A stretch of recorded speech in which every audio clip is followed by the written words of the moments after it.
If I asked you to describe your financial situation, could you accurately tell me where you are, what you have? Would you even be willing to? No matter what your situation is, I promise you, I've heard worse. I'm Sara McCullough, certified financial planner and certified divorce financial analyst, and I'm sharing some of the stories I've experienced over my career, taking those lessons and turning them into actionable steps for you to use. This is I've Heard Worse. Will your future self thank you for what your financial self is doing today? If your future financial self could send you a text, what would it say? In this episode, we're going to look at future challenges that might come up. We're not talking about death and divorce. We've talked about that. Go find that episode. But we're talking about the risks of not planning ahead and actionable ways that you can actually secure better outcomes. We may walk around thinking, I should have a plan. A plan sounds good. I like that idea. And then we think, well, what if I didn't plan? It's fine now. It's working. So we're going to talk about some people who were able to finish that sentence after that trailing off so. What happened there? And I'm going to talk about what planning has done for my clients. And while we're doing this, I want you to think about, what do you want your future to look like? What would be different if you knew your risks and knew your opportunities? And also, what do you think your money is for? It's easy to focus on today and ignore or push off planning for tomorrow. That does come with a cost. And we don't often talk about the cost because it's very hard to pin down. But the reason that we do this so easily, so comfortably, is really related to how we deal with money in general. Money's really personal, and it's awkward to talk to other people, even people we know well, about our money. And it's awkward to talk to strangers, even when they're professionals, because we all have some kind of emotion attached to our money. Maybe we think that our level of wealth or money is actually a measure of our worth as a person. That's common. Maybe we've made mistakes in the past and we haven't settled those mistakes. We don't really understand what they mean. We don't really take any positive learning away from them. They're just sitting as these open mistakes that every time we get close to a decision, we back off because some part of our brain reminds us, you screwed this up before. You're going to screw it up again. That's common. The other thing that's common in our society is partial information masquerading as full information. So that makes it hard for us to even ask a question about the information that we're given. We might sense that it's partial, but if it's being presented to us as full, how do you question that? How do you phrase a question, never mind get an answer? Let's talk about a couple of examples of the risks of not planning for the future because you thought you knew how this was going to play out. And you were actually using an operating principle that wasn't correct for your situation. I had done the outline for this episode and included this first example, and then I just had this conversation all over again with a completely new person last week. And this is the idea of, I always thought that as long as my house was paid off by retirement, I would be fine.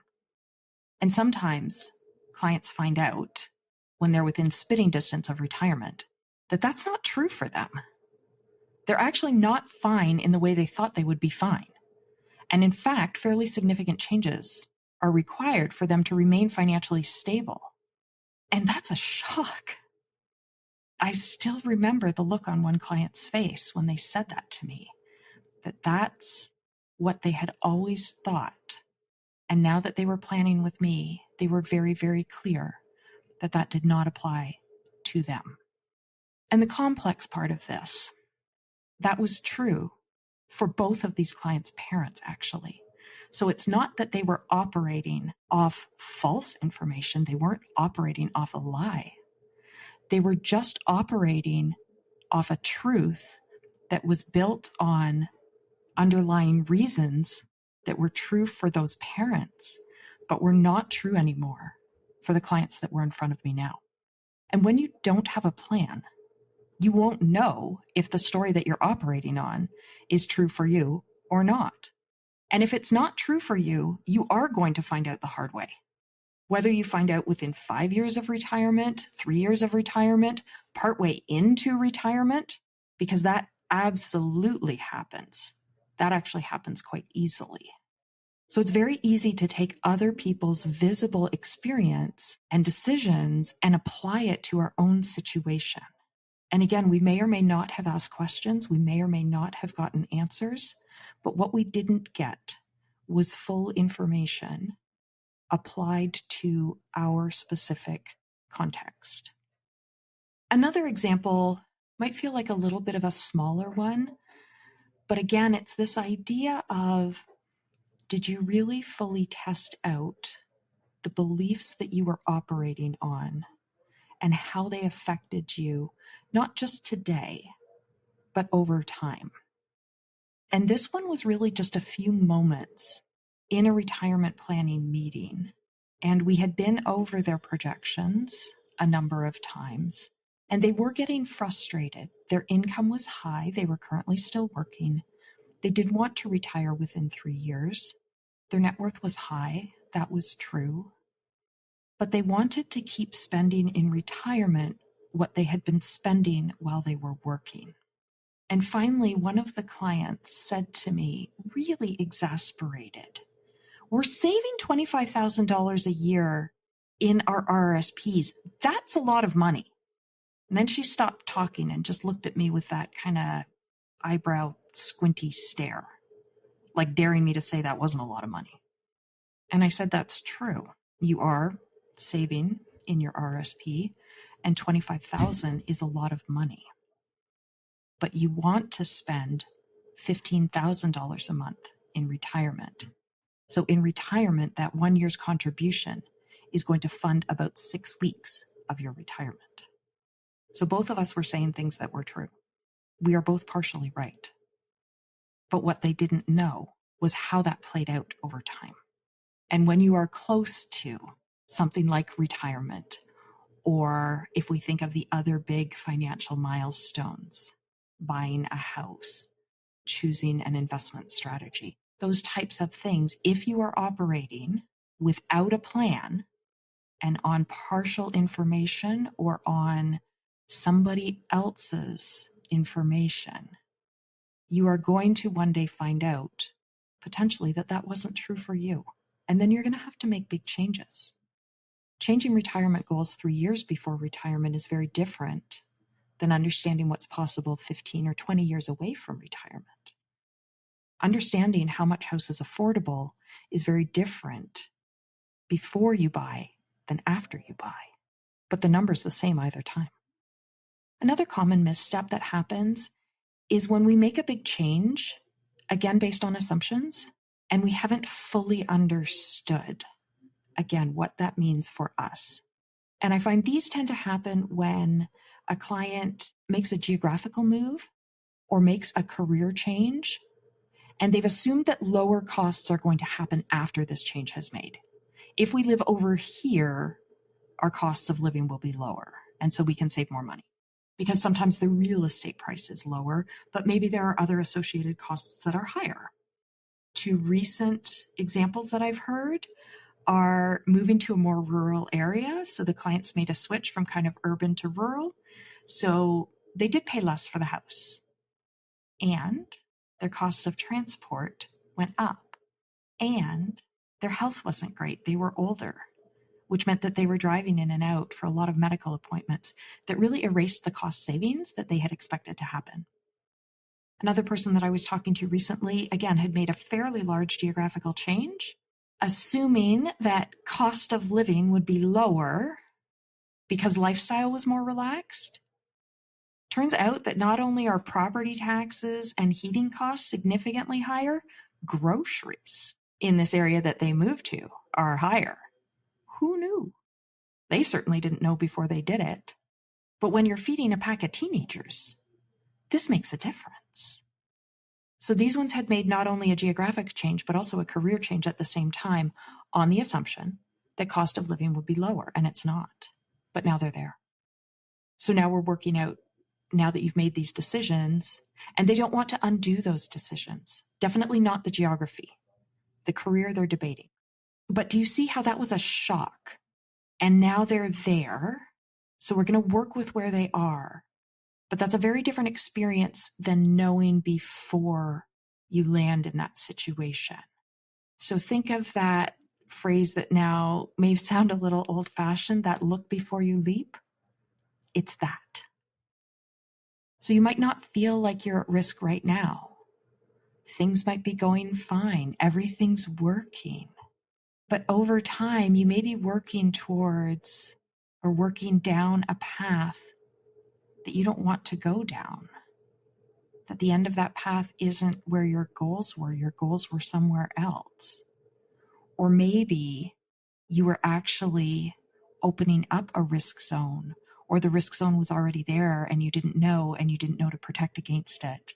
And so this idea of over time, the cracks start to show. The crack might have been there the whole time, but now you're so close, you might be likely to fall in. And it was solvable when you were far away. It's still solvable when you're close or when you're in it, but it's solvable differently.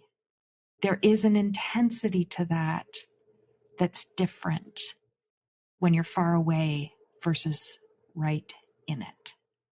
So failing to plan for the future really can lead to unexpected but avoidable setups. So both things are true at the same time. It's unexpected and it was avoidable. So let's talk through a conversation for planning with one of my families who really thought that based on not just their income, but also their net worth, that they were ready for retirement. And then they decided to work with me right before he retired. 15 months before he was planning to retire. And they had gotten traditional advice. They had an investment advisor who advised on investments. This advisor said he did planning, and there were some projections run, absolutely. But they ended up working with me because this advisor wasn't answering all of the questions that they had. And they just, 15 months away from retirement, they really decided that their investment advisor's answer to their questions of, don't worry, you'll be fine, wasn't enough for them to actually walk into retirement with. They needed more information. One of their primary goals was to keep the house that they had through retirement. They loved their house. And it was an amazing house. It was a really unique property. They had been there for a very long time. They had done a lot of things that really personalized the property to them. And there was a lot of maintenance cost that went with that property. There was a lot of financial risk when we looked at repairs, renovations, that type of thing. And so that built-in cost, on top of everything else that they wanted to do, once they were released from their careers, they were likely to run out of money. And it was their financial planning that showed them the when, why, and how of it. And that gave them the ability to really plan out, how are we going to make decisions now that we know this? Is there a scenario where, as their investment advisor said, everything is fine? There absolutely was for them. In their case, it was actually really dependent on the series of investment market returns. And so if that's the only thing that's keeping you financially stable, a great series of investment market returns, you're going to need an alternate plan at some point. The good news for this couple is they already have their alternate plan, which means that they can be in control of how long they keep the house, where they move after they sell this one. This can be a very thoughtful, planned out decision. And in these conversations, as hard as it was to see how and why this house might become unaffordable, this house that they had spent decades on and loved, once they understood the how and the why, they were able to talk about the other things that they wanted. And I did see their faces light up when they talked about, if we didn't have this property, we could also do these other things that we would also value. And that's a very, very different experience than really coming up against an investment meeting with their investment advisor at some point in the future where they realize that they have 1 to 2 years income left, plus a very expensive property, because you can't chip a couple of bricks off your house to pay for the groceries. So while there were challenges in that planning, there were definitely emotional moments for the clients in that planning process. There was also a lot of clarity, a lot of relief, and a lot of control that they gained back because of the information that they now had. The next story I'm going to talk about is particular to business owners, because business owners do have different risks and different future cracks that they need to plan for. Many business owners treat their business like a piggy bank, right? It's a separate account. They can go in and out because they're in charge. The expenses may be high because sometimes you run everything through your business because it's deductible, and we love that. So maybe your books are a bit messy. It's one of the benefits of being self-employed and incorporated. And maybe if you incorporated, you've also had years where you paid yourself dividends, not a salary, because again, it's more tax efficient. And if a tax person advises us that we can save tax in a 12-month period, we are likely to jump on it without thinking about the long-term consequences. One introduction call that I had with a potential client, and he laid out his plan. He thought he had this done. He was going to be fine. He very confidently told me how he planned to continue paying himself a salary after he sold his business. What he wasn't aware of is that CRA really requires work to be done for a salary to be paid. So I don't know that it's going to play out the way this client assumed. Again, partial information. But that's what he was banking his plan on. He then decided that he didn't want to pay for a financial plan right now. He was good on his own. Also, for business clients, the number one retirement plan for business clients is to sell their business.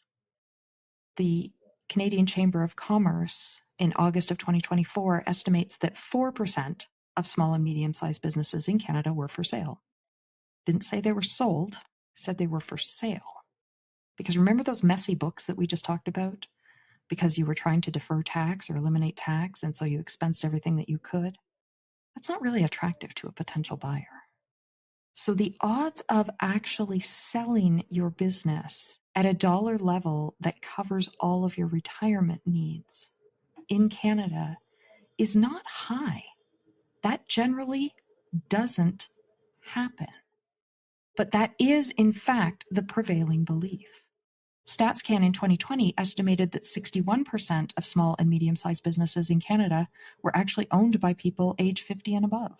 So over half owned by Canadians that are kind of in that retire sooner rather than later age band, and who are probably also banking their retirement on the sale of their business, because often the accounting advice that they received was to leave everything in the business because that's going to grow the fastest. I've met with so many families who are ready to do a business transition and who are shocked, frustrated, discouraged by the fact that they have asked questions before. One of my clients in particular said, I've been asking our accountant for years about taking money out of the business, about how are we going to retire. And this accountant's answer sounded very much like the investment advisor's answer in the previous example. Well, it'll just work out. How? And as this client in particular said, I don't feel like it's working right now. So how is it going to work when we transition this to our children? And in their situation, it was extremely important to the entire family, actually, that the business stayed in the family. So this client had asked the right questions. She got the wrong answers. And while she had maybe this underlying sense of, I don't think that's the answer I need, she didn't know where else to go or who else to ask or how else to phrase the question to get what she wanted done. Because the accountant, in her mind, was the expert. The accountant was the one who would know. And if he's telling her, don't worry, it'll work, how do you challenge that? She didn't know how. And so when I started working with them, it was, well, in this situation, they wanted an ASAP transfer, as in they wanted it done yesterday. We did get the planning done for everybody involved, and the transfer happened within 15 months. And it was hard. It was harder on everybody than maybe it could have been if things had happened sooner. What I do love about that situation is the adult children that took over are now very motivated to do their own planning differently than their parents did. And they understand why the parents did what they did. This isn't a situation of blaming. This isn't a situation of always looking in the rearview mirror, but it is a situation of, now that I know that there is different information, now that I know that I don't actually want this outcome, I am going to actively pursue the outcome that I want. So this idea of Canadian small and medium-sized businesses, this is a significant story of failing to plan and missing opportunities. This is a story of when you don't have a plan, you are actually not acknowledging the amount of work that you have put into making this business successful. For anybody who's started their own business, you staked your career, your financial stability, you staked everything on this being successful. And you let that planning piece go, or you put it off till later. One step further, just one step further in all that work that you did, planning. If you would have had a plan, it would have pulled all that hard work forward with you and with your business. The last story I'm going to tell you is about those clients of mine who did everything right. And they're denying themselves out of fear of running out of money. Because sometimes when you're a natural saver, spending takes practice. Spending is what takes the planning. And we talked about this at the end of episode 7, where we talked about mistakes of too little. There can be a financial mistake of too little spending. And I've worked with a number of clients who weren't spending when they could. The money was there and they knew their numbers. What they didn't know were the possibilities. They didn't know the math calculations that went with their situation. And before you think, I knew it, rich people. This scales. I don't just mean buying a cottage or buying a bigger house or gifting in amounts that gets your name on things in public. I mean, what if you knew you could take a vacation with your sisters in Europe and still be financially stable? That's what one client and I talked about. What if you knew that that weekly coffee outing that you've been doing, that you were also actually beating yourself up over because you read a headline somewhere on social media that said the latte factor is wrecking people's finances? What if you knew that it wasn't? What if you knew it wasn't wrecking your finances? Wouldn't that change the experience of the coffee or the trip with family? Or maybe for you it is buying a cottage and gifting. That's also exciting. What if you knew that you could do this thing that you wanted to do and still be stable? And what if you could also do another thing and still be stable? What if you knew you had enough? All of these things, all of these stories that I've just mentioned can happen to anybody. Because all of the people who are the principals in these stories, they are all smart, capable, exceptional, achieving human beings. And the common thread that they have, in addition to all of those things, was they were feeling stressed, overwhelmed, frustrated, fearful, not because they couldn't fix the thing, but because they didn't know how to fix the thing. They were willing to fix the thing. They were willing to put in the work, but they didn't know how. And that made them pause, sometimes for years. And so again, in these stories, we're not talking about necessarily outcomes that made the client financially unstable, but it just put them either where they didn't want to be, or it limited their possibilities. It limited the opportunities that they acted on because they didn't know the full scope. And they had assumptions that had led them down a path that they didn't want to go down. And it's never too late to make a change. But there are situations where the change becomes more difficult and where the goals need to be reduced because we don't have the time, and maybe we don't have the money, and we don't have the flexibility. That doesn't mean the outcome's still not good. It means it's not what it could have been. And it doesn't have to be that way. So if it doesn't have to be that way, that I've told you is so easy, how do we make it not be that way? So what I want you to do is think about what would happen if you did 3 things. What if you knew your numbers now? What if you anticipated challenges and actually applied those challenges to your situation? And the third thing, you also knew your upside and you weren't spending ahead. So those things do go together. Let's talk a little bit more in detail about each of those 3 steps so that you understand what they involve and you can start thinking about these 3 steps in your particular context. You need to know your numbers now. This is the first step. Let me give you a clear example of why. One of my clients who came to me, again, very close to retirement, and one of the things that he said in our first meeting was, I never thought I'd be a millionaire, and I am. And after he sent me all of his financial information and I was able to put it together, the way we started our second meeting was, you're not a millionaire. Your net worth is in fact about $615,000. Because yes, they had a house that had a fairly high market value. And they had investments. That's also true. And they had a mortgage. So their net worth wasn't $1 million. He was in his head planning this millionaire retirement.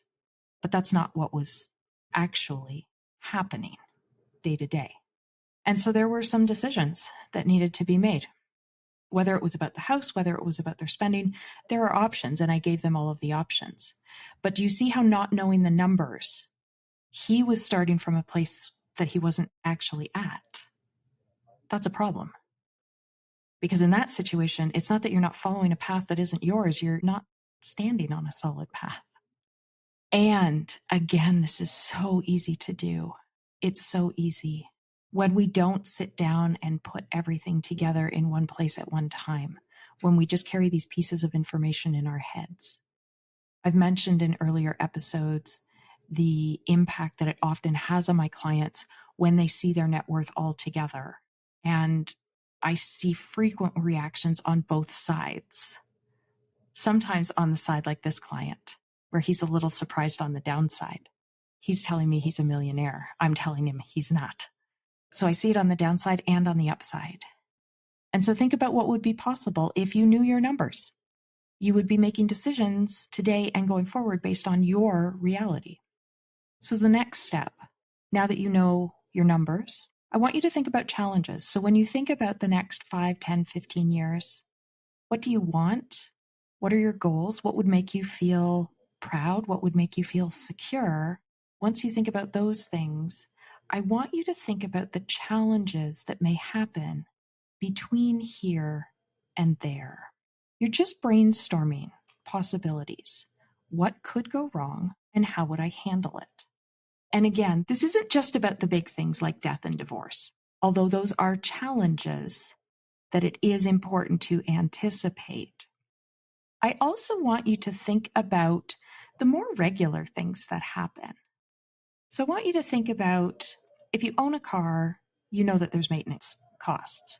If you own a house, you know there's maintenance costs there too. If you love vacations, you know that there's a cost there too. And one of the things that I work through with my clients is, what if the car dies and the roof leaks in the year that you've booked a really big trip? What if all three of those things that we know are going to happen, what if they all happen together? How does that change your picture? Does it change your picture? If you don't know, you don't know. If you know and it happens, then you already know the solution. You already know how you're going to handle it. And it may be that it's fine. It may be that financially you have the capacity for all of that. If financially it pushes your borders a little bit, you also know how to reel it back in other areas to get yourself back into that financial stability zone. What if you can't work as long as you thought? What if your health changes? What if you were planning on working to a certain age, or maybe you were planning on working a little bit longer because you've got a little bit of ground to make up? That's great. I love that you know that that's what you're going to do. If that were interrupted, what does it look like for you though? Because again, knowing ahead, if it happens, you will make better decisions in that emotional situation. What if your family needs change over time? What if there was sudden increased spending or debt that happened? If you are listening to this episode and you are thinking, well, heck, those are great tips, Sarah, but I am right in the middle, in fact, of a challenge. Those cracks that you mentioned earlier, I'm like in it. I'm not close to it. I am at the bottom of it. Here's the good news. This process also works when you are there, because when you know your numbers now, that's what I said, know your numbers now. One of my clients did come to me in the middle of challenges. They had recently made a big geographical move. Her husband was diagnosed with cancer, so there was a health change. So again, two things happened at once. Big move, health change. And he was gone 6 weeks after the diagnosis. And they had already made decisions as a couple, as a household with very different income than what they had when I met her. And because we were doing the planning, she now knew what her numbers were right now.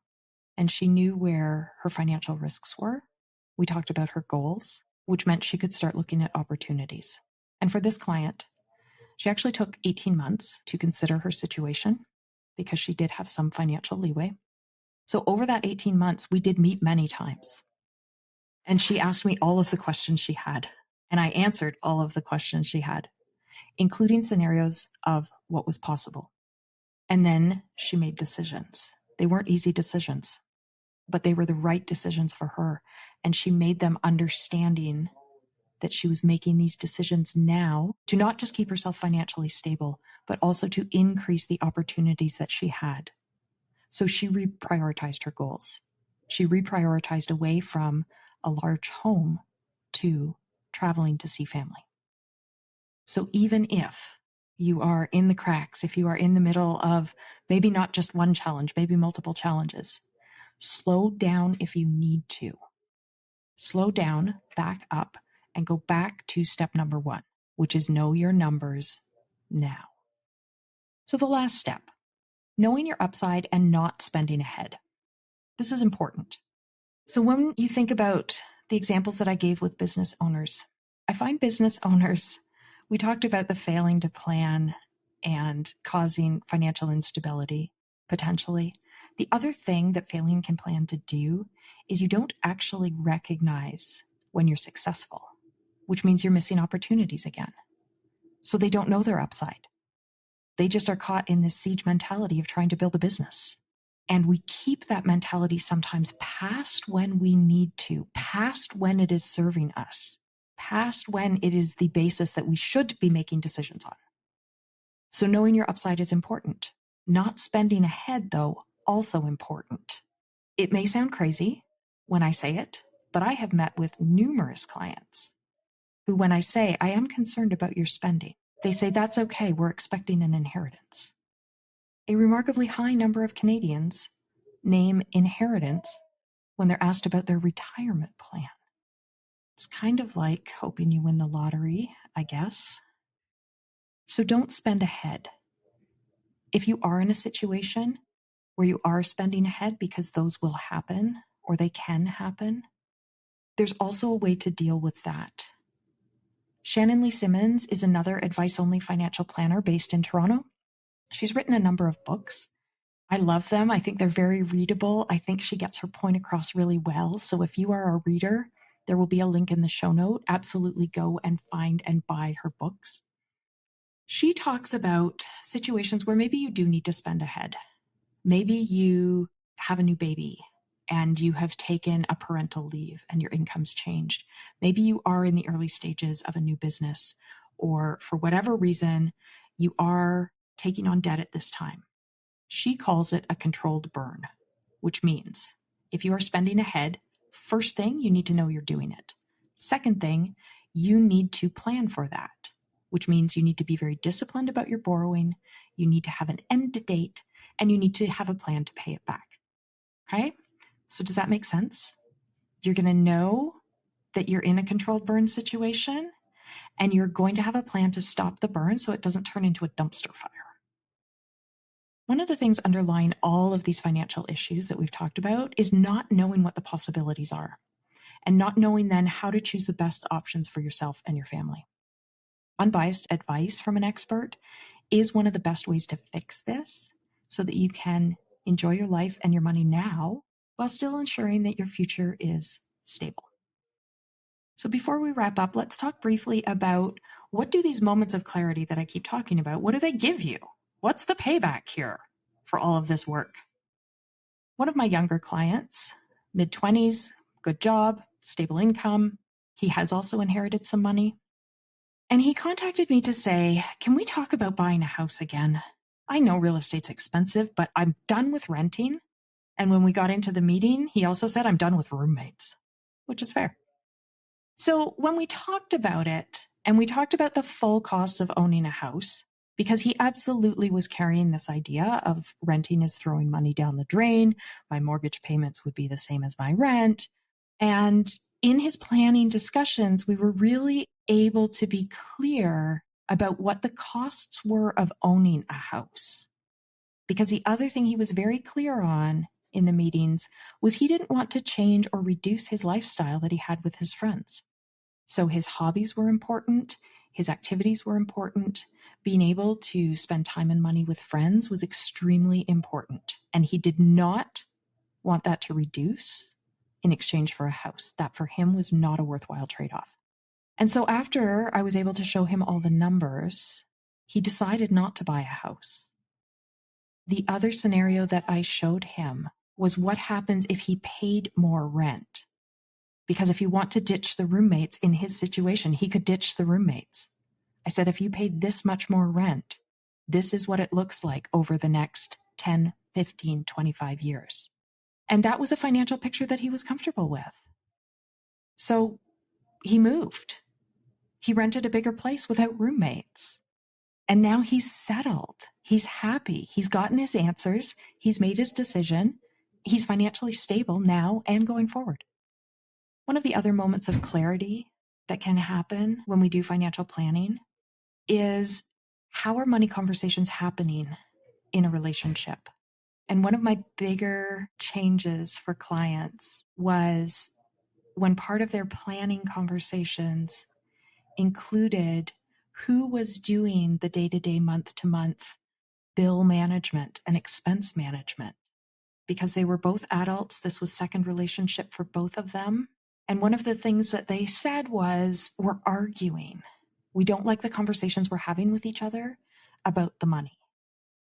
And one of the things I proposed was, would you consider, person who is currently handling all of the stuff, would you consider having the other one do it? And they switched roles. So they didn't go to sharing it equally. they did go from one person doing pretty much all of it to the other person doing pretty much all of it. And at the end of 12 months of planning, the client who had let go of that task said, "That is the most valuable advice you gave us all year." That's huge, because that is going to actually change their numbers, because now they're not arguing over money. Because arguing, after 20-something years of advising, I can tell you arguing is costly. It's not a direct cost, but it's absolutely a cost. So when you have this knowledge, when you have these projections, when you have clarity, not just on today, but also on the future, you can just use your money in ways that are more valuable to you. And I'm going to leave you with a short story that really just gets called Sara's shoes. Because one of my clients, after seeing their financial projections and seeing what things look like today and what things might look like in the future and how all of their goals fit in there, they had money that could be spent, but they weren't spending because they just weren't spenders. They were savers. And she went out and bought shoes that were more expensive than she said she would have ever paid for shoes before she had those financial plans in her hands. And she loves the shoes. They're comfortable. She feels great wearing them. They make her happy. And they are, as far as I understand, still known as Sara's shoes. And I love that for her, because why have it if it's not bringing you joy? If there is excess there, if there are things that you are not doing because you're afraid of something that's not going to happen, that's wasted energy. And so I want you to think about what you're not giving yourself right now. And if you're not giving it to yourself or to others because you're uncertain, because you're fearful, because you don't know, I want you to think about what might happen if you could answer that question, if you did know. Because maybe you could have your own Sara's shoes moment. And just as a footnote, the other things that I understand my name has been attached to, there's a piano, there's a tractor, and I believe there's a house. If financial planning can contribute to those kinds of things for other people, what might it do for you? I want you to really think about taking ownership of your future. I want you to find some time, if you can today, if it can't be today, make yourself a note for tomorrow. I want you to think about what you really, really want your financial future to look like. What do you want your future self to be able to text yourself right now? And I want you to plan time to talk to your family and other people that are important to you. I want you to plan time to talk about this. Even if it's uncomfortable, even if it's unfamiliar, even if you just have short conversations because you need practice. And let me know what steps you've decided to take. I would love to hear your story. Thank you for listening. Make sure to check out the other episodes. There are 12 in this series, each one focusing on a different important aspect of financial planning. You can listen from start to finish, or pick and choose the episodes that matter most to you. Consider sharing an episode with someone else who needs to hear it. Thank you for liking and subscribing. And remember, no matter what you think of your financial situation, I've heard worse, which means you and I can make it better.